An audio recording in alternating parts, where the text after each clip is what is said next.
After the Friday night lights, we have clear eyes, full hearts, and with Blue Monday, you can't lose.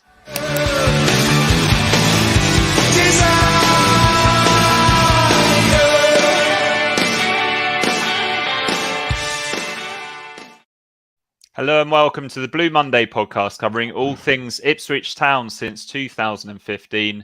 My name is Mikey Penty-Smith and joining me for the Flagship show tonight are David Diamond and Rich Woodward. And how great are weekends when you've already won on a Friday night? It's good, isn't it? Yeah, I do love it on a Saturday when you've won on the Friday and you think, oh man, we better turn up. Oh, we've already turned up. Yay! And then you start thinking about other teams' games, which we'll talk about later, and hoping for miracles or things to go your way. And it kind of did a little bit. So yeah, good weekend all in all. It's probably the worst time to lose a game, isn't it, Dave, over the weekend? Yeah, it is. Yeah, you've got to carry that pain through the Saturday, and probably your, immediate, immediate clubs around you, no doubt, following a loss will pick up points and stuff. So, yeah, there's always that. But no, it was nice to be able to sort of stretch out yesterday and just see how things panned out. And as Rich sort of alluded to, it panned out pretty well. Excellent stuff. And the ITFC women's team ensured that it was a really good weekend, Rich, with a really decent victory against Milton Keynes. Yeah, resounding victory. We had a little bit of jeopardy pre-match with a pitch inspection. The heavens opened at midday-ish and then again at 1 o'clock. And then I was hoping that I was really worrying that we might have thunderstorms during the pod, which would have added some atmosphere. But Man, it was a bit incredible. feisty a bit earlier, wasn't it? About 6 o'clock. Yeah, it's amazing. Yeah, but we ended the weekend well. How did the pitch? The pitch obviously stood up well. I mean, I saw on Matt's report that perhaps it suited us because we were pinging it about. So we just lost Rich there momentarily. But yeah, really when Rich comes back, he can fill us in on that performance because I know he was there. He's back already. Let's get him back in. About the internet, there you go. I love to pretend that I meant that, but I have no idea what happened there. I can assure watchers that we're listeners that wasn't a lightning strike unless it's very, very local over Rushmere Road. Yeah, just Rushmere. Yeah, it pitch held up really well, Dave. I mean, we haven't had a huge amount of rain in this part of the world anyway. No. But then you're worried that it just holds it on the surface. But no, it was slow a little bit, but the grass is always quite long at Felixstowe. So, but it didn't make a noticeable difference. And it was a 5-1 victory, Rich. Who scored the goals? Yeah, scored the goals at a really great time, Mikey. Bit of quite a really competitive start to the game. Both teams kind of getting stuck in, and in that those kind of conditions, you do worry a little bit that someone's going to go flying through and slide tackle on someone and get sent off or something like that. But fortunately, weathered that storm, and we have to pay a massive amount of credit to Freya Godfrey, who we've got on this dual registration from Arsenal, just a class above, really, real excellent quality on the left wing, but I'm not sure she's got a huge amount of involvement in the first two goals. Bonnie Horwood, who had gone a year without scoring a goal, scores a quality free kick right into the side of the net. Maybe the keeper could do better. Striker's instinct for the second, and then a really great move starting from in defence with Eloise King, plays it out to Summer Hughes. We know she's got pace to burn, cross in, and Natasha Thomas puts it away with confidence. And then Freya Godfrey gets the goal that she could have had a hat trick, hit the bar, just great running, fearless, ghosts past players. She's going to be a real threat for us. She got a deserved goal and then could have scored the fifth, but the ball falls for our friend of Blue Monday, sponsored Abby Lafayette, to lash the ball home from close range. And there'd be disappointment that they didn't keep the clean sheet, but you kind of think 5-0 with a few minutes to go, it is going to be an ask to keep your concentration for the full game when the game is so over, as it were. So maybe disappointing there, but really resounding win. And after the jitters at the start of the season, it's starting to look really good. And players are coming back now from injury. Lucy O'Brien, another player that Friends of Blue Monday sponsor, she made an appearance off the bench. So bodes really well, Mikey. She was on Radio Suffolk pre-match. Lucy O'Brien spoke really well. Yeah, they all do. And Freya Godfrey's done the post-match today as well. Spoke really well about the team. And, Joe Sheehan was saying that, it's great a performance as Freya Godfrey put in. The team enables that type of performance, and it really was a team effort today. There was no one who kind of, everyone put in a shift, as it were. No, really good. Excellent. So two wins over the weekend, and our viewers and listeners can enjoy another win, Rich, by buying tickets to our live show, which is, what is it, less than 3 weeks away now? Yeah, it's 3 weeks. It's going really quick, isn't it? I went and had a scout of the venue, chaps, on Friday with our hosts at Portman Road. Quite nice to walk around. There it is, Portman Road with sunnier climes. Yeah, different, maybe a bit different on the 12th of November. But come and join us in person. We do enjoy a lot of people in the chat today, which is great, and we get a lot of good interaction on the excellent Telegram group as well. But we much prefer to see people in 3D, don't we, guys? So tickets on sale now. We've had a really, a good kind of chunk. I think Ben called it an early spike. We've definitely had that, but we expect a few more ticket sales to be made towards the end. But don't miss out. Lots of cool stuff planned in Portman Road after Cheltenham, 7:30 for an 8 o'clock start. Lots of fun and games, and just being communal, chatting football, having a few drinks, a few quizzes, giveaways, and maybe some special guests as well. So what's not to like? Excellent. And Sam Miguel on tap, I believe, in there, Dave. I couldn't tell you, Rich. No, I think there's definitely some. There's we'll an East Coasty. It's Greek King, isn't it? Oh no, yeah, it's Joe Fair's territory. Definitely. Tickets available. We've got a pinned tweet and I think a pinned Facebook post as well. But if you go to Blue Monday ITFC.co.uk, there's a paragraph that says buy your tickets for the live event, and that's a link. So just click that. Excellent. And you mentioned the viewers in the chat, Rich. Let's say good evening to a few of them. Lee was here before Dave was actually tonight. he was already saying hello at 7:53, which is a good 7 minutes before Dave took his seat. Dan Connors, evening all. Anyone else still a little hoarse from Friday night? Lee says nay. There you go. But yeah, I was pretty hoarse yesterday, weren't you, Rich? Yeah. I quite like it when there was plenty of shouting, referee shouting, I think mostly on Friday. But I do like it going into a podcast because then my voice sounds a bit deeper. But unfortunately, it's worn off a little bit. A bit more Barry White. I was on the PA today though, so it did come in at the AGR, second time running, by the way. I've got a 100% record calling the matches for ITFC women, so maybe I'll get that gig permanently, and I'll be super horse when it comes to podcasting, won't it? Super Horse, is that a Super Horse? A new nickname for ITFC? Not for me. No comment. Veronica Cunningham, heart rate is still up. It was exciting, wasn't it? If it wasn't a fantastic game, but it was quite an exciting event. Tony Rand, evening all, pretty good weekend overall. Absolutely. Yeah. Romeo, evening all. Mullet's here. Jules is here.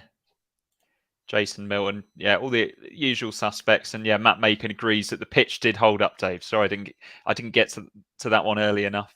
Thanks for Matt. Just as my internet failed for stepping in, good man. He wrote an excellent match report for TWTD, by the way. It was good. Check it out. Neil Atkinson is watching from Paris, running back and forth to the kitchen to finish cooking.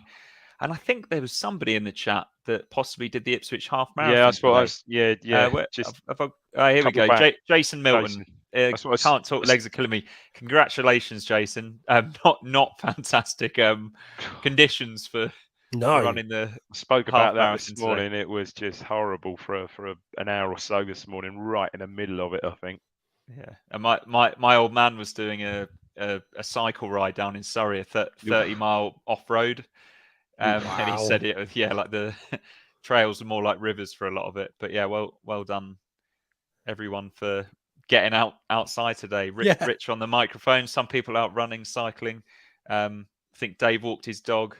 I made it out to the driving range. We've all done really well, haven't we? So let's get into talking about Friday night. Stop you right there. Can I just stop you right there? Rosie's my granddaughter, not my dog.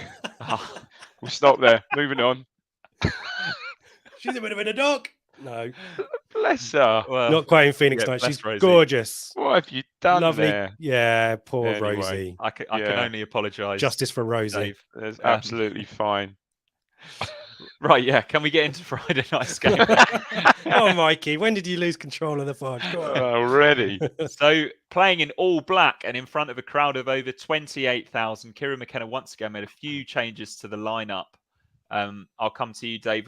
Were there any surprises there? We called Caden Jackson an away player, but he was selected from the start. A bit surprised again, perhaps a bit surprised that he didn't go with Ladapo as the sort of focal point of the attack again. But it is this sort of rotation system of the front three, pretty much game in, game out now. So yeah, a little bit surprised, but not surprised in a lot of ways.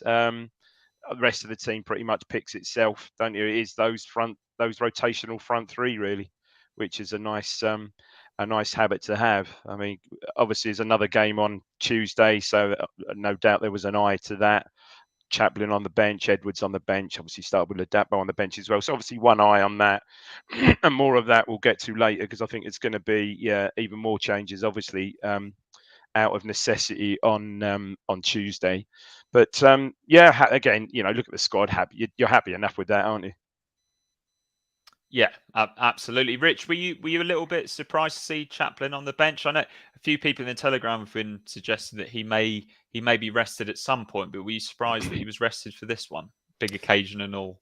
Not really, Mikey. I think, as you say, it had been something that has been discussed for a while, and not finding the net. He's had such a great season and set the bar so high. And we said similar about Harness a few weeks back as well, when the goal stopped going in for him. That you kind of feel like McKenna owes it to the squad to give opportunities to people. I guess it was a surprise maybe that it was John Jules rather than Edwards, who's had a really good few weeks. And maybe McKenna sees him more as a finisher, to use Joe's terminology, than a starter. So no, I wasn't necessarily surprised about that. Interesting that there was no Vincent Young, and I'm not sure we've heard about that. And great to see Cameron Humphreys on the bench as well. He'll maybe get more opportunities, as we'll talk about shortly as well. But no, I was generally okay with that. Interesting about Jackson, but I understood the reason for the Chaplin rotation. Cool. We'll just have a look at this Derby team. I guess the main headlines from an Ipswich perspective was that David McGoldrick was on the bench and Conor Hourihane wasn't fit to start, Rich.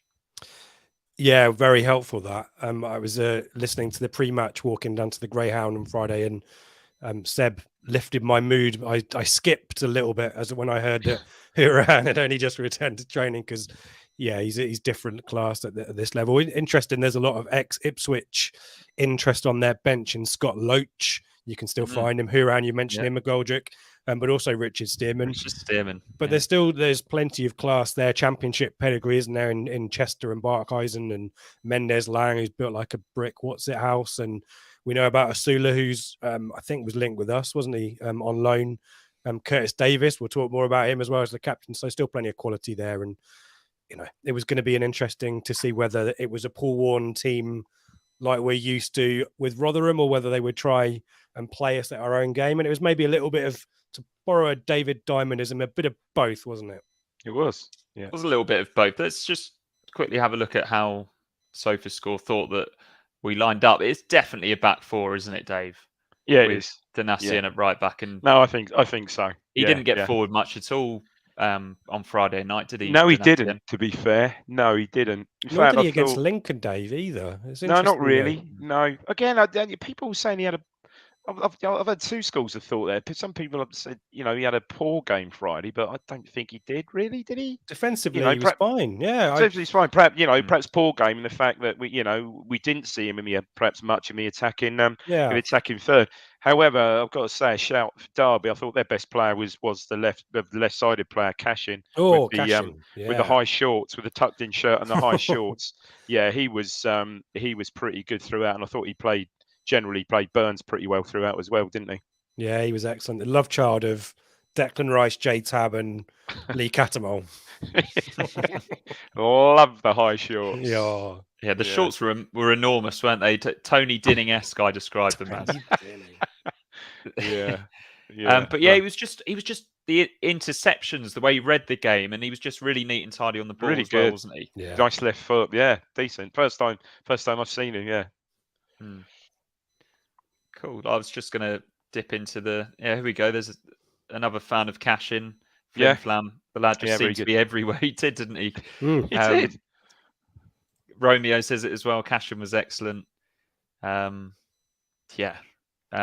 It's not often that we really get high on an opposition player when the opposition haven't won a game, but it's especially nice to see these good performances when you've got the win in the bag. A little bit like the Jamal Campbell-Rice that We we can be always talk magnanimous about it, can't we? Yeah, exactly.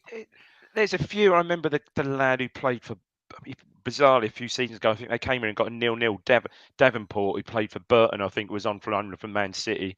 I remember, I think I was doing the pod with Ben, and I said, Ben, I think I've just seen one of the best players I've ever seen at this level, sort of thing. I think that might have been Championship even, and he was absolutely outstanding. I don't really know even whatever. I think he went on to play for Blackburn or something like that. But every so often you'll see a player in the opposition that just stands out, and he certainly did on Friday night. Yeah, there was quite a good Wigan player a few years ago playing right back. I think it was called Reece James. I don't know if he ever really what happened to him? much. What the hell happened to him? Yeah, in fact, I'm pretty sure he was playing centre mid that day, wasn't he? He probably could have played anywhere, couldn't he?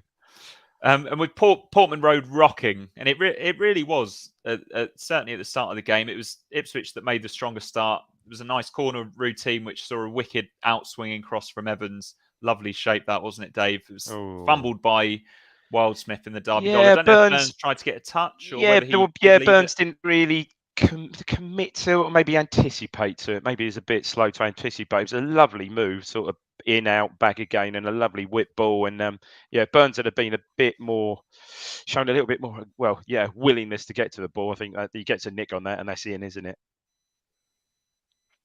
Absolutely. Sorry, these comments, they always seem to come in slightly too late, don't they? Romeo says JD was brilliant defensively. They pinned our right side down pretty well. Yeah.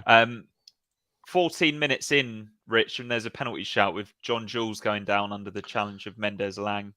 Yeah, having watched this back on the highlights, I'm in the North Lower, so you know, as always, when I shout for this penalty straight away, got the best view in the house where I am, and you know, you're going to call those whenever someone goes down in the penalty area, aren't you? And I think it's one of those seen them given, but I can understand why the referee's not giving it kind of thing, because definitely John Jules is kind of looking for it. I'm not saying he's starting to go down, but as soon as he feels the contact, he goes down. But there is contact there. I think Mendes Lang does clip his shin a little bit, but it's a bit soft, and I can understand why the referee didn't give it. I think he gets a bit of the ball as well, doesn't he? Perhaps a little bit of the ball. Mullet there, GV. Sure. Okay.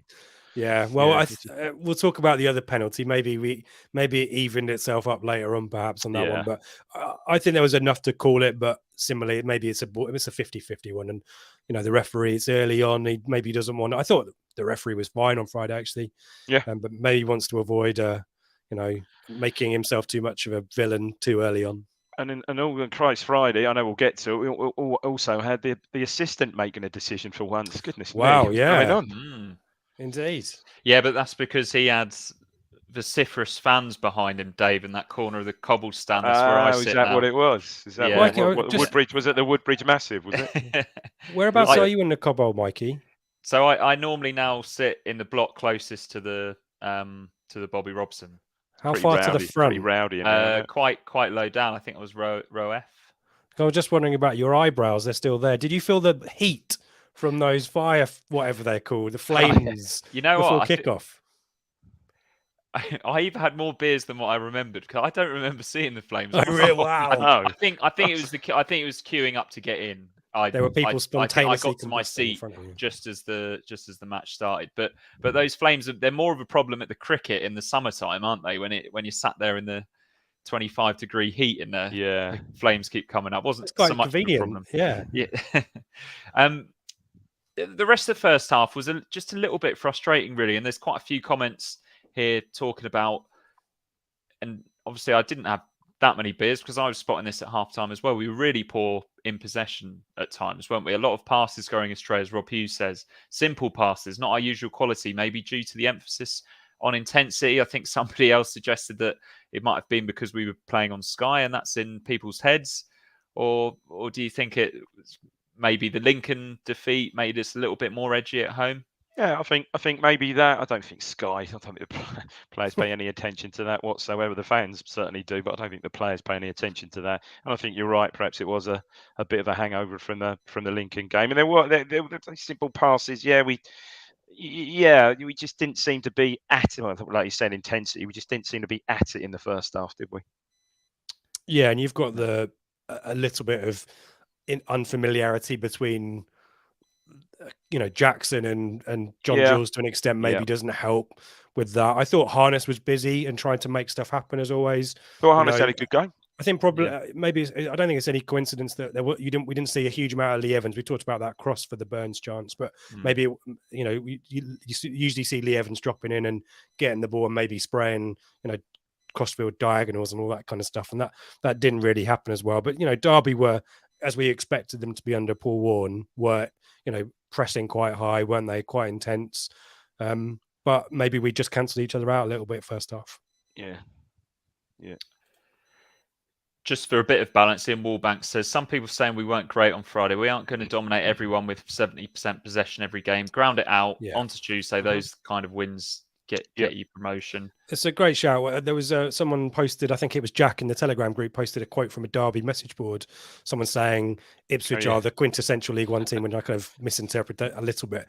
But I kind of take great credit from the fact we can grind out wins like this when and the wins against the likes of Morecambe when we go goal down, and Cambridge where we have to be patient. It's very different from last season. And Ian's right. On our best days, we will have 65-70% position, and we will wipe teams out like we did against Cambridge. But wins against the likes of Derby, with the strength of their squads, with an organised manager like Warne, probably gives us more hope than maybe the 3-0 wins against Cambridge and so on. So I saw that tweet, and I thought it was a good tweet actually. It's about the quintessential, because I think what the underlying sort of part of the tweet was that we just do everything really well. Yeah, and we're not a pushover anymore. Yeah, which I think was pretty spot on, really. And we can't be too annoyed about being sloppy in possession at times, because that is actually a strength that we have, isn't it? It was just, you can probably just file that as an off day, but an off day where we got the result. So not really a huge problem. As Rich said, they're a typical Warne team, and they pressed, didn't they? They pressed really hard, and especially midfield. It was pretty congested, really congested in the midfield. That's what they made it. I will go talk through the second half in a bit, but this comment jumped out at me from Joel97. Is anybody slightly concerned about the change to a 4-2-3-1 with the majority of these players struggling with this formation under Paul Cook? Don't think this defenders are necessarily struggling with it. No, I don't think. I'm not worried. So it's a good shout from Joel. I think, I'm not sure McKenna has said this, but I'm pretty certain I've heard it associated with the likes of McKenna and other coaches at this level. The formation really isn't as important as the players and the approach that you take to the game. And I think we've been playing the same way. We've evolved it, and we can move back to a 3 at the back if we want to. But I think we're ultimately comfortable with it. I think there's maybe a little bit of an evolution with Dynastia not bombing on as much, and maybe that's more of a defensive tactic. Because maybe I think the right-hand side has been targeted maybe a little bit because we bomb on down there, but I think everyone figures out the system or knows where each other are. This Harry from Bath trademark covalent bonds, isn't it? I think the players know the system enough that whether it's a 4-2-3-1 or a 3-2-3, whatever you want to call it, I don't know. I've run out of numbers, guys, but do you know what I mean? I think it's less about the tactics, the formation, and more about the tactics. Yeah, Michael Warner says we were trying to get the ball through the middle of the park rather than going up wide and doing the cutbacks. That was probably partly the way that Warne set up Derby, wasn't it? He's trying to avoid that situation where Burns gets in wide. So yeah, maybe keeping Wes Burns quiet was the plan from Warne. So into the second half, guys, and early stages of the second half sort of follow a similar pattern. Warne makes the first subs with 2 Ipswich Old Boys coming on within a few minutes of each other.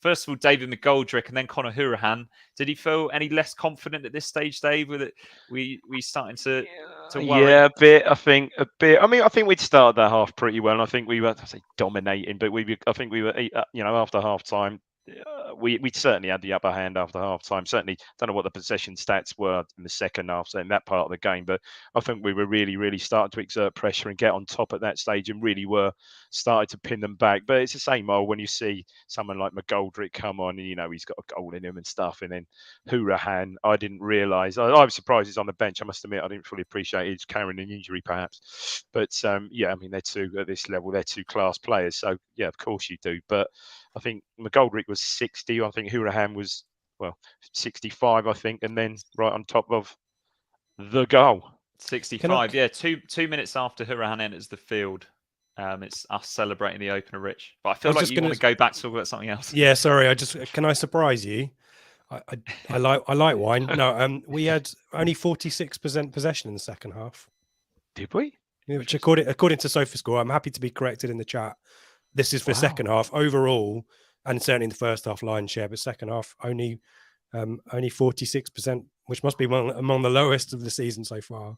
We did have it seemed to me that up until we scored, certainly, up until we scored, we were fairly much on top. Maybe I agree with that. Yeah. So maybe latterly and there was on, a half chance for Harness. Pushed on. Yeah. And Cashin blocks one from Harness, which seems destined from the bottom corner. And Cashin is involved. We've given him a lot of credit.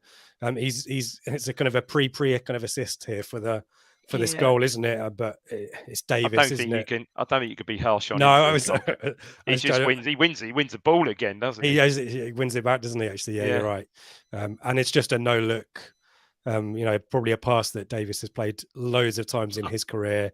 But the one time that you don't want to do it is when you've got a guy with the pace of Caden Jackson bearing down, and Burns is bearing down, and Harness is bearing down. And again, if you're looking for differences between the team, this season versus last season, we just didn't get bodies forward around the striker. Now we've got three.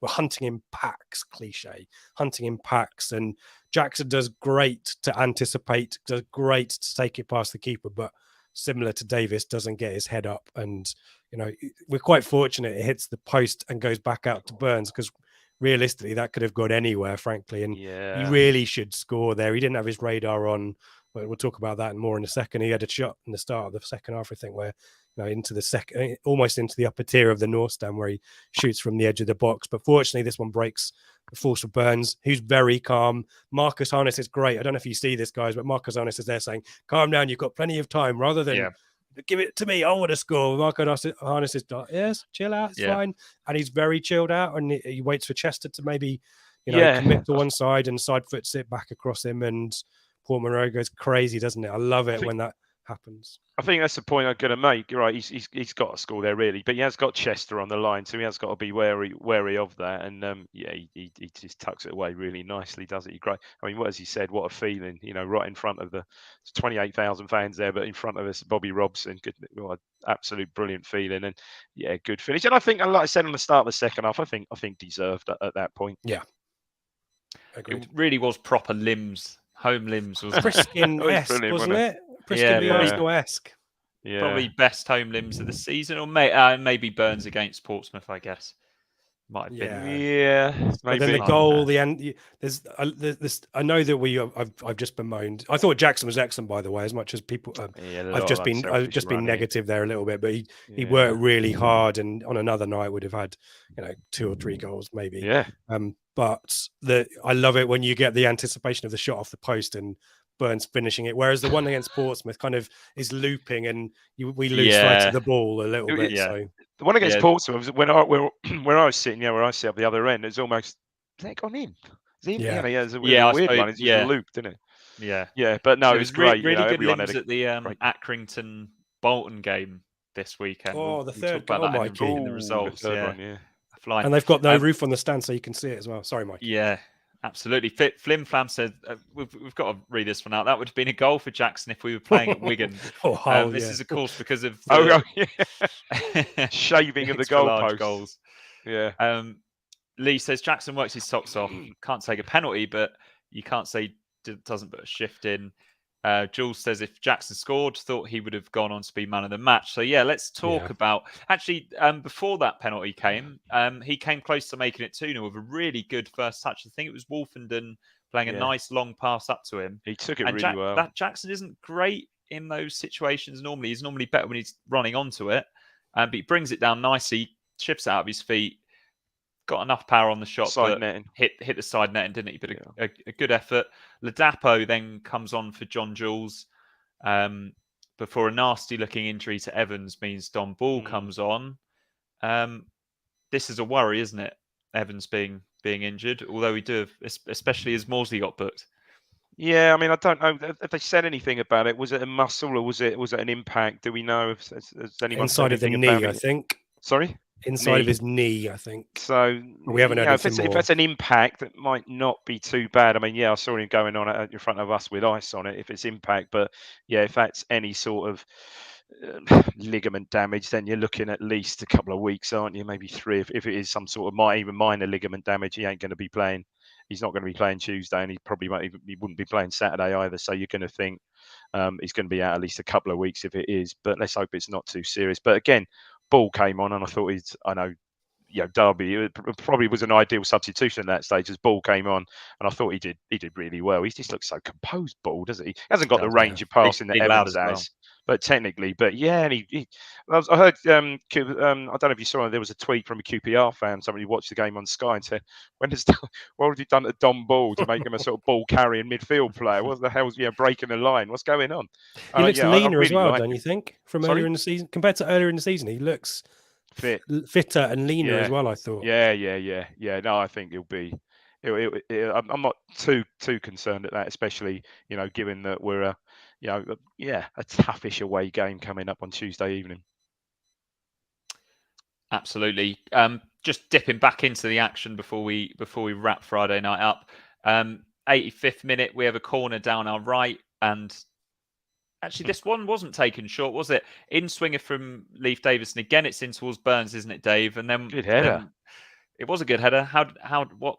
What happened after that? Weird one, wasn't it? Again, I mean, obviously, right in front of you. Or I suppose you were sort of behind it, were you? Where you sat? No, yeah, I had a good view of it. Yeah. I mean, I don't know. It was harsh. I mean, it's a forwards challenge, but then does Burns seem to go over, deliberately go over him? It looked all a bit dramatic. And the ref, well, seemingly was going to wave it away. And then, as I said earlier, we had the assistant waving his flag furiously, obviously right in front of you, and making the decision, which is wow. Isn't he supposed to put the flag across his chest? Yeah, that really annoyed me. Yeah, no, he is. Traditional. But I know he was obviously flagging that way, so you think I'm already fuming about the black shirt. It's that, isn't it? But yeah. Anyway. And then the penalty itself, I think a few of us were surprised when Jackson, but obviously Chaplin, who'd missed the last one, wasn't on anyway. Evans had gone off. I mean, I subscribe to in those situations, right-footed and left-footed penalty. I do subscribe to the Harry Kane thought of just whip it across the keeper, whip it across him every time. If you open yourself up, you're always at risk to keep. It's got to be perfect. And it was just, it wasn't worse. I've seen worse struck. Chaplin's was a horrific penalty the other week, far worse than that one. But yeah, keeper, who, to be fair, he was off his line, wasn't he? Yeah, and do you know what? It's almost double jeopardy on the linesman there, because perhaps had the lino not given the pen, he may well have flagged for that, if you know what I mean. But that he was at least a yard off his line, but he was a few feet off his line. And yeah, it was that old adage. It was a nice height, and he guessed right, and it was a decent save. I've seen worse struck penalties than that. But can you imagine had he not had that ball that struck the post not come out to Burns as it did, and it missed the pen as well? Yeah. I mean, there wasn't an audible disquiet with Jackson picking the ball up, because I think there's just general noise in the ground anyway. But yeah, I think all of us were kind of a bit questioning why Jackson felt so compelled to do it. I think he grabbed the ball off Leif Davis, who strikes a good ball, doesn't he? I mean, there was enough players on the pitch, but no one noticed obvious, that, did he? I didn't notice that. But yeah, as Dave says, it's just one of those. Yeah. He won't be taking another one, I suspect. Neil Atkinson says we haven't had a regularly good penalty taker since Tommy Miller, and before he was on comms, wasn't he? Tommy Miller. He was on comms. Yeah, I think he drove down in his Audi TT. I think, but no, he's you're right. Drive home in it, Dave. But no, I didn't, unfortunately. But Tommy Miller, same as Witten, he's a good penalty taker, a bit like Kane. They just go cold, don't they? They just absolutely go. Tommy Miller did go that side though, didn't he, Dave? more often than not. But Tommy Miller could right in the side net. It was quality penalty taker. He was in the Arcade Street Tavern with me after the game, Dave. Was he, mate? Yeah. Yeah. Any So stories? obviously he wasn't driving his Audi TT then. I bought him a beer.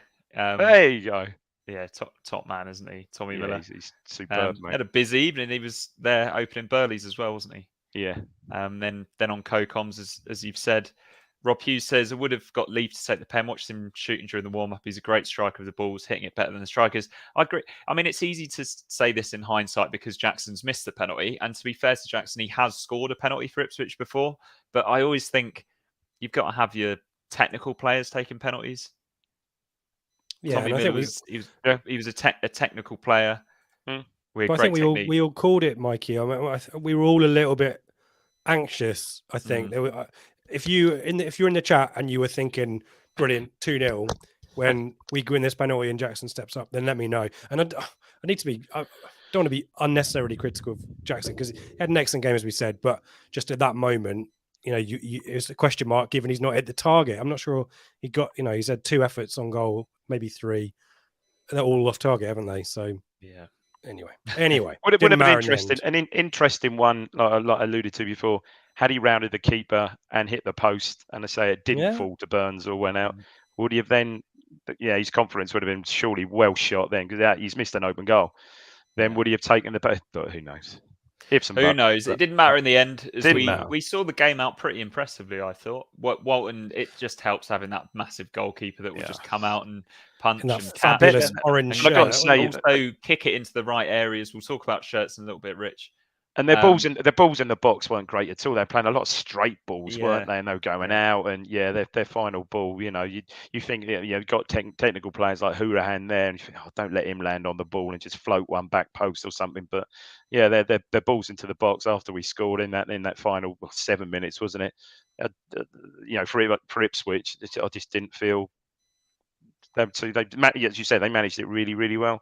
We did concede a few silly free kicks around our penalty area, didn't we? But there was one moment, I think, where McGoldrick picks the ball up outside the area and has a long-range shot. And God bless him, it was a McGoldrick shot from his Portman Road days. It was a low one travelling with very little pace. And I think Walton tips it wide, but I think it's already going wide.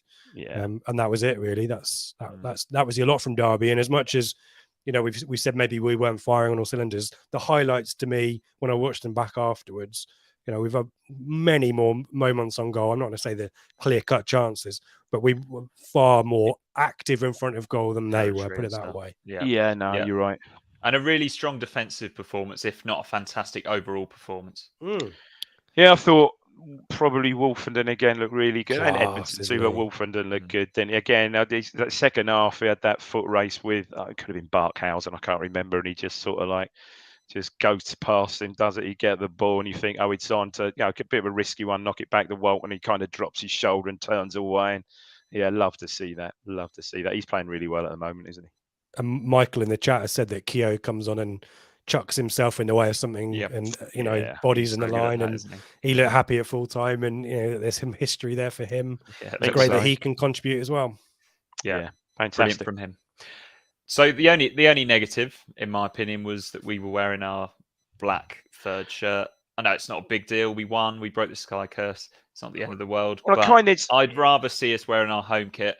It felt like we were watching New Zealand rugby against Hearts.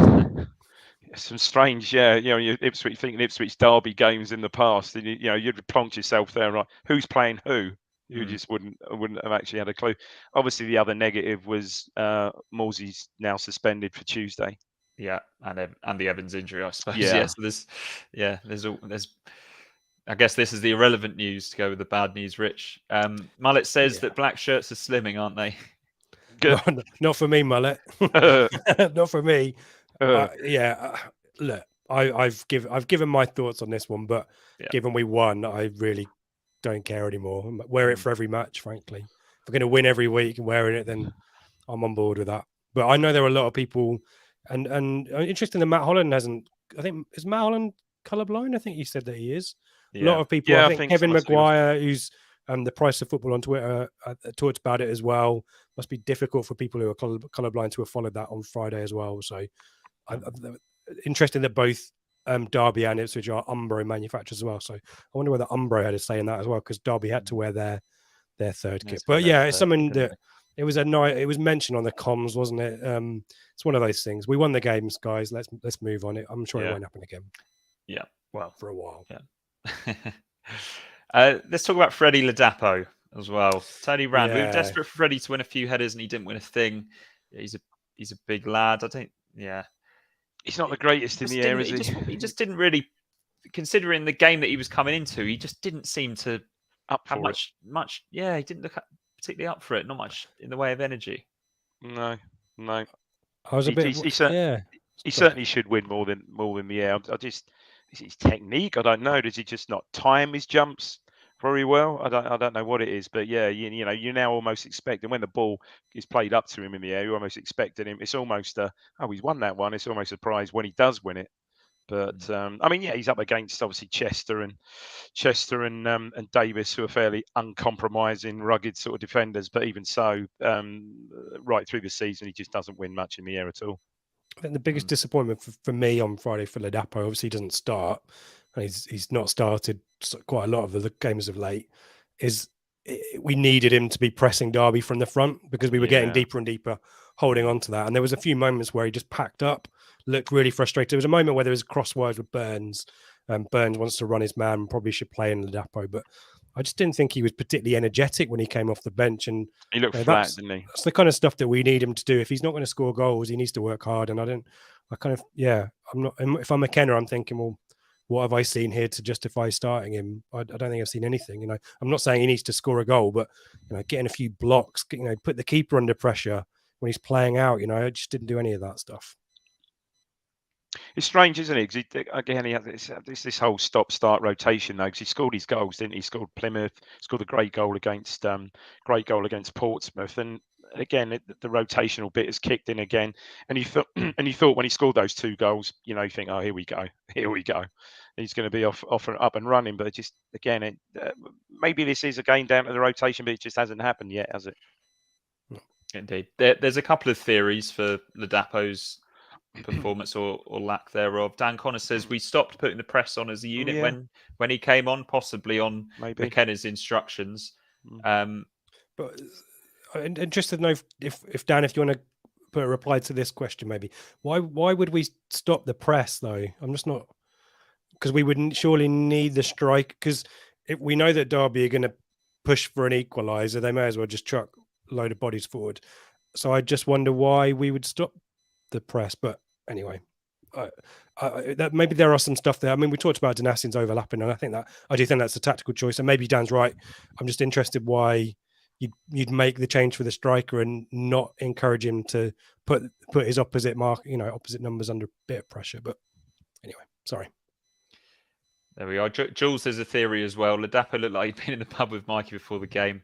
He definitely wasn't. I know he's got a young baby, hasn't he, Ladapo? Maybe that was what it was. Yes. Eric Clapton says he looked fed up. Teething. Norman Greenwell says he seems to be the polar opposite of Jackson, and Rob Hughes said he looked oddly knackered and peed off when he came on. Yeah, that's the energy I got, but we don't know what's going on there, do we? Yeah, I think Dan might be right as well. He makes a good point there.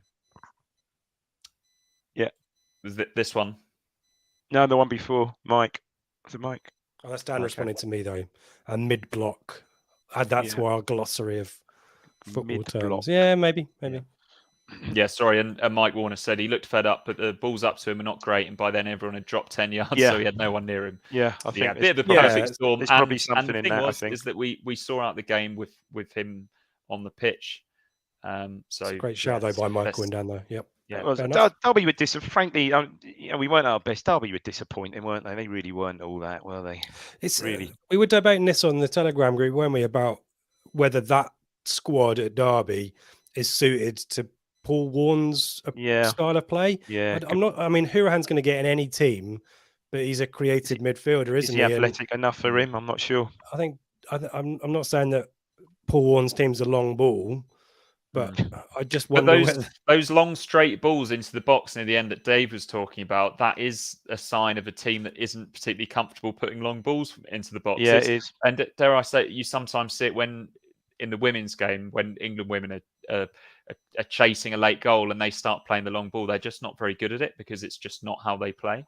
And they've been coached to play football by Rooney and Rossini, weren't they? And well, yeah, it's going to take a while for Derby to figure out Paul Warne's style. He's got a window in January. I'd be I don't know when we play Derby again, but I wouldn't be surprised if it looks more like Rotherham than Derby, as it were, kind of thing when we next play them. Mullet says, speaking of Warne style, that bobble hat body warmer combo. Yeah, I mean, not everyone can be as stylish as Mullet, can they? It was like 18 degrees on Friday evening, wasn't it? It was a balmy evening. Like, yeah, love that. He's trying to sell some merch in the Derby store, I think. Yeah. Yeah, Romeo didn't like the bobble hat either. But no. There we go. Ordinary Derby, says I think Eric Clapton. So, yeah, we've looked at Derby. Let's take a look at the other results from across the weekend. As we said, we were able to just sit back and enjoy those results coming in. And some of them, as you mentioned earlier, were pretty favourable for us, weren't they? So just rearrange this screen. I think that the Bristol Rovers Plymouth, just as Bristol Rovers were scoring their goals, pretty much on a par with Norwich conceding their two at Sheffield United. That was a beautiful thing. That looked like both of them looked like fantastic games as well. I watched the highlights of the Sheffield United Norwich game. There was so much going on, wasn't it? And the Argyle goals. Yeah. Flipping heck. As someone said on the Telegram group, they can't keep pulling those out of the bag, surely. No. But and Bristol Rovers had a hell of a chance to, well, as did Norwich and Sheffield United. Obviously, not talking about that division, but Bristol Rovers had a hell of a chance to win it in really the last knock-ins, didn't they? Sort of half. Yeah. That Cooper made sort of pushed it against a post, sort of point blank header. What about that second goal, Dave? That was a great move, wasn't it? Yeah, really, really good. They're decent. But the goal, that Zaz goal, was something else. Went at the left foot. Both of those goals from outside the box is interesting, that isn't it? Well, I guess we kind of think of them maybe as, finishing chances within the penalty area, the 6-yard box maybe, but they're shooting from range. That Zaz goal reminded me of his one from the archives. You can pull it out, down bent against Burnley away. Oh, yeah. Oh, yeah. Cuts inside on his left foot. Whack. Yeah. Yeah. Great goal. Great memories, that one. Cool. Lincoln, they've taken 4 points off us and Sheffield Wednesday in the space of a week. Like maybe they're gonna. Well, they are the sort of team that, while they're not going to be challenging the playoffs this year, by the looks of it, they are going to take points off teams around us, aren't they? Accrington are another team like that, and it looks for all the while that they were going to do that against Bolton for a lot of the game, but Bolton came back, and that Afolayan. It was Afolayan that got the winning goal, wasn't it? Yep. Absolute limbs in that away end. Let's have a look at the other ones. Port Vale, Tuesday night's opponent. It's a decent win for them away at Cambridge. Paul Digby own goal, Mikey. Yes. Right near the end, I think. Yeah. Exeter had a late winner. Portsmouth back to winning ways. I saw Piggott was playing for them and might have even had a rare start for them. He came close in the second half. Wickham, I think maybe Wickham are going to start moving up the table a little bit. Barnsley lost at Morecambe. Yeah, it was a surprise. Yeah, although Morecambe were surprisingly all right against us, weren't they? Peterborough, a big win for them away at Oxford, back to winning ways. And Charlton have snuck up there as well. I thought they were having a bad season, and they looked down, and now they're in the playoff spots ahead of our game there, aren't they? Yeah, I think the guys on Friday were saying we're playing at the wrong time, maybe. But yeah, they're doing all right. And yeah, Oxford, Matty Taylor sent off in that one. They can't get their season going. And Peterborough, I mean, again, Rich, pretty straightforward. And MK, I was going to say MK. Liam Manning, as much as highly sought after manager, I think in the summer, really under pressure there at the moment. I'm not sure what's going on. His stock has certainly dropped, hasn't it? I think. So you still worried about MK, Rich? Yeah, I say it every week, Mike. Yeah, worried about MK. I don't know why I'm worried about them. I've got no affiliation to them whatsoever. Just a nice away day, isn't it? Let's look at that table. So we've closed the gap to just 2 points, haven't we? Beautiful thing. 33 points from 15 games. That's not too bad, is it? And that gap to Peterborough in fourth is quite tasty as well, isn't it? I think a noticeable thing there is the top three. The only three resembling 2 points a game, aren't they? The others are miles off. You got I suppose Pompey with 2 games in hand. sorry, Yeah. Pompey, sorry. With the games Still in got to hand. win them, but Yeah, they have. Yeah. But And obviously, Charlton dropped out of the playoff places, didn't they, when Bolton scored those goals? But they may well be back in them by the time we go there at the weekend. Well, there's half a chance that they will be. Let's dip back into those comments and see how many things we've said wrong. I reckon probably might be. They've got MK Dons at home on Tuesday. Oh, okay. 3 points then. Well, yeah, on current form, you'd think so. Yeah. Right. Shame Forest Green Rovers couldn't get an equaliser. Seems to be pushing for it at the end. Jim Elmy. Are we still high on Portsmouth? Do we expect them to be up there or thereabouts? Hashtag. what do you think, Dave? I think so. Again, they've got these games in hand. They're still there, aren't they? Yeah, I think they will be. Interesting that Piggott played yesterday. Was Bishop not playing then, or Bishop was playing? They played Piggott and Bishop. Okay. All right. Maybe it was Scarlett. I know that they're missing loads of midfielders. So Scarlett, I know, played. Yeah, maybe they changed the formation. Pack was suspended, probably, wasn't he? Got sent off last weekend, was it? Okay. I think. Yeah, I would still think them. I don't think the top 6, top 8. I say, well, Exeter there now, but the top 6, let's say, maybe Charlton 7. Yeah, I think that will be pretty much it for most of the season. I can't see anyone else really. Barnsley are going off the boil. Can you see anyone else making a run from there? Really, I say a run. It's still early, but I think those top 6 will be pretty much there all season. I think. We will see, won't we? Jules wants to know how many games did we play last year before we got to 33 points. Sure. I think it was November, wasn't it? I think someone's put that up on the. Yeah. Must have been late November, right? No, it must have been later than that. Really? When did we play Wickham?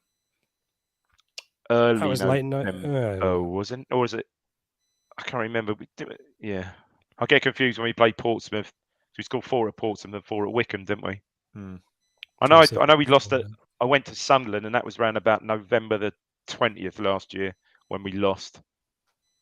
Yeah, I'd have thought later than that. Really, I'd have thought probably into December, but you might be right. Yeah, this is when we need someone in the chat to give Help Jules us an out. answer, because we obviously don't have it. Someone will step up. Veronica Cunningham says 2nd of November, but really doesn't seem right. But there we go. Maybe we played lots more games. Yeah, perhaps. Romeo says Pompey will score lots of goals. They probably will. Oh, sorry. Veronica was saying that we played Wickham on the 2nd of November. Ah, right. I was so yeah, it was probably after. It was probably a while after that. Yeah, I'd have thought so. Rob Hughes, amazing our extrapolated points total is over 100, and yet we can easily think of lots of points we really should have had too. Yeah. Do you think this and Bolton? Yep. Yeah, they're the 2 jumping out. They were the 2 previous games that I'd been to this season as well. So they're always tight games when I go. And I'm going to Charlton, so can expect another edgy one. Would we take a point from what would we take from Port Vale and Charlton? 3 points out of those 2. I want 4. I wouldn't want them to be losing. 4 would be nice. 3 would mean you lose one. Yeah, 4 I think would be a good return. Yeah, win at Port Vale, draw at the Valley. And if Evans is injured, I think most people are suggesting it's going to be Ball and Humphreys playing on Tuesday. I know Mike Warner definitely is. He's looking forward to seeing it. Yeah. Could we see that? Is that the most likely, do you think? I think so, don't you? Who else can you see playing? Ball and Humphreys. I mean, Kamara might get 60 minutes, perhaps. He can play in the central midfield role, perhaps. Who's that, Rich? Kamara. Yeah, seemingly too early for him, though, isn't Maybe it? I don't know. Did he play 23 or 21s on 23s on Friday? He played Friday, didn't he? Yeah. Again, I didn't take any notice. How long did he get there? I'm not sure. Okay. Maybe it's too soon. I mean, definitely. I'd have thought too soon. I mean, I don't know. I was out last Tuesday. I didn't see any of it at Cambridge, but they said, he came on and he was busy, but he looked a bit off it, a little bit off it still, as he would be. But just what a player to have. we ended 2021, 31st December, end of the calendar year, on 32 points. Yeah, I was going to say last season. yes. So Yeah, I was totally wrong. But yeah, it was keep a going, struggle. Mikey. But yeah, I think it would be Paul and Humphreys, and I agree with Lee. 4 points is what I'd be looking for the week. I would expect a point at Charlton rather than Port Vale. I think Port Vale have got a few injury issues. Harrison didn't play against Cambridge. No, he didn't. Yeah. I saw that. Not really sure what's going on there. But... And they ain't got many goals. I think he scored 7 and 1 assist. I know he takes penalties as well, but yeah, he's having quite a half decent season, isn't he? Good flurry of goals since he joined them, didn't he? Yeah. Yeah. He did always have injury problems, though, didn't he? Veronica says 4 points. Jim says 4 points. Romeo says 4. Yeah, I think that would be a good. Mullet wants 6 points. It's just let's just win both. There's no reason why we could be top. Plymouth play Exeter next Sunday. Did I see? Yeah, they're not playing Saturday. They're playing. I think they play. Yeah, they do. They play. I know. No, I've got that wrong. No, they're playing Shrewsbury. I don't know. Something I've seen earlier, but anyway. Yeah. What was I seeing? Oh, sorry, Sheffield. It's not Plymouth. Sheffield Wednesday are playing Sunday. Okay. Veronica says Humphreys was so tidy at Cambridge. I think we're all quite excited about seeing Humphreys playing in a league game. It's just maybe a little bit of a surprise that it's probably going to come alongside Dominic Ball rather than alongside Sam Morsey. Norman Greenwald says we desperately need a striker in January. I had me as a project. Not impressed with John Jules, and Adapo is very inconsistent. Few people talking about Connor Wickham, Joe Fairs being one of them. Yeah. Done all right Forest Green, isn't he? I wouldn't be against that. I think I agree with Norman, but there's still time for these players to get form, and we have spoken about it. I think folk mentioned it in the chat. McKenna's rotation does mean that these forwards are not getting consistent minutes, getting familiar with the players around them to be able to maybe be more consistent. And maybe that's a factor that might come into McKenna's thinking. Maybe it's like, we're still in October. This is the audition. Who wants to be the first choice? Well, none of them really have done it, So I think John Jules is probably in primary position now. Maybe Jackson after Friday, but it depends on what McKenna wants, isn't it? He's going to continue to rotate for tactical reasons or form-wise. So, but I think probably I wouldn't be surprised if we need a striker in January, and I'm not against Wickham, as I said before. Sentimental signings. Yeah, that's Neil Atkins. Yeah.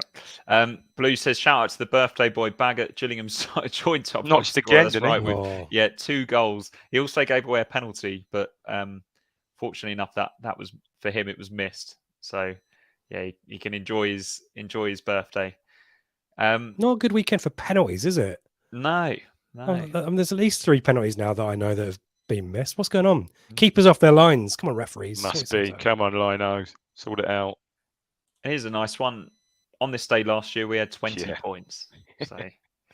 And a couple of people have pointed out to me that Dominic Ball has played with Cameron Humphreys before in the Pizza Cup. So it's kind of, it's all just working out absolutely fine, isn't it? Okay. Rich, what are we doing podcast-wise this week, do you think? Because we've got Port Vale on Tuesday night away. We sometimes do a live show straight after. We might do it Wednesday, but you'll definitely be back with a pre-match ahead of Charlton, won't you? Well, a TBC for me. I'm out and about this week. There will be a pre-match show. It will definitely be out one way or the other on Friday. Seb and I might do it live Friday night. If that's something that is buttering people's parsnips, then we'll consider that one. Let us know about that in the chat if you want a Friday night live podcast. I need to confirm Seb's around for that. Seb and I are at Port Vale, so that counts us out of doing a live post-match straight afterwards on Tuesday. But I would imagine it will be a Wednesday night jobby with someone, probably Seb and another Friday, and then we'll be back to talk about Charlton on the Sunday live, as always, 8 p.m. Is it a new ground for you, Rich? Ticking it off. I think there was a point where it was the biggest pitch in the entire 92, but I assume that they've been usurped by Arsenal or Spurs or someone since. But yeah, big old pitch apparently. So yeah, well, I'm sure we'll enjoy that. So I've done Port Vale. I did it in 1999 or maybe 2000 when we Matt Holland goal. Is that your favourite? Scored a volley, and I think James Scowcroft scored a header, and I thought it was Richard Naylor until hearing it on the radio on the way home. Because yeah, I wasn't 6'3" in the year 1999, so I didn't have a great view. Neil Atkinson has been there as well. He can claim to have seen Axendale play. It is a wide pitch. I don't remember it being New Year's Day, but yeah, Axendale hit the post and he was sort of already wheeling away celebrating when it hit the post. Finally. Yeah, always great to have a Jonas Axendale reference. I'm sure that's Veronica says, see you at Port Vale. Jules says that's boiling my sprouts. I'm not sure is that positive, Jules? I don't know. Yeah. Hope you're all right, Jules. Anyway, if your sprouts are boiling away. Should probably wrap it up here, shouldn't we? Yeah. Anything you want to plug this week, Dave? Any last thoughts? No, not really. Can I give a shout out to your lovely granddaughter Rosie as well? Yeah, thanks, mate. Yeah, nicely retrieved there. Nicely retrieved. No, not really. Look, let's just hope 4 points would be a brilliant return. I think. Yeah, I would say brilliant return. 6 points would be a brilliant return. 4 points would be a satisfactory return. I think. Keep keep a little unbeaten run going, and into what that'll be 3 or 4 games then, and then carry it on to Bracknell. Absolutely, yeah. I've got to try and get hold of a ticket for that game. It's half an hour. How are you ever going to do that? Well, I've got Seb Brown's gold card, so right. I've got as much chance as anyone else. But did I see something on the Telegram earlier that said they had 428 in attendance yesterday? Wow, that's brilliant. Just shows what drawing the Ipswich effect. Big club can do. The Ipswich effect. Tell you what I do like. I'm liking what their owner seems a fairly straight up and down guy, doesn't he? So coming out on the top guy, says it as it is, like that. Brilliant. I'm just gonna dip. Shall I dip back into the comments? Great show as always. Matt Makin, yeah. Sprouts should be roasted. Pancetta, yeah. No, Lally, Sprouts should be banned, mate. No, Sprouts should be banned. Wow. Devil's work. The devil's work. Here we go. This is cookery. It's almost like Craig Finbo having him with us. Roasting Works 2 called Show de Bruxelles in France. That's probably a joke, isn't it? Butchered that. Yeah. Never mind. Bruxelles. Bruxelles. Brilliant. Thanks everyone for joining in. If you could drop us a like in the chat, that's a big help. And I'm going to sign off, and I'm going to make sure that I click the outro this time. So goodbye, everyone. Thanks for watching.